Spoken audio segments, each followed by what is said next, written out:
আমরা অনেক সময় সামান্য বিপদ দেখলেই থমকে যাই, ভেঙে পড়ি।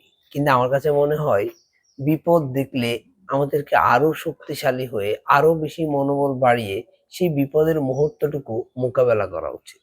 আর একটা কথা মনে রাখবেন, আমাদের যে বিপদটা আসে এই বিপদটা খুবই ক্ষণস্থায়ী। এবং আরো একটা জিনিস খুব ভালোভাবে মনে রাখবেন, আল্লাহ যা করেন অবশ্যই আমাদের ভালোর জন্য করেন।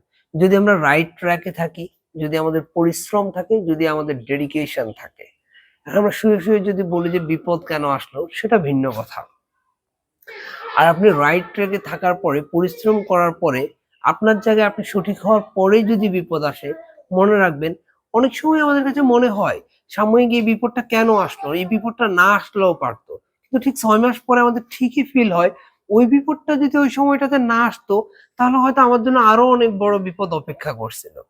সো বিপদ দেখলে থমকে যাওয়া যাবে না, আল্লাহকে স্মরণ করতে হবে এবং মনে রাখতে হবে যা হচ্ছে, যা হইছে এবং যা হবে তা আমার ভালোর জন্যই হচ্ছে এবং ভালোর জন্যই হবে যদি আমি রাইট ট্র্যাকে থাকি আমার জায়গায়।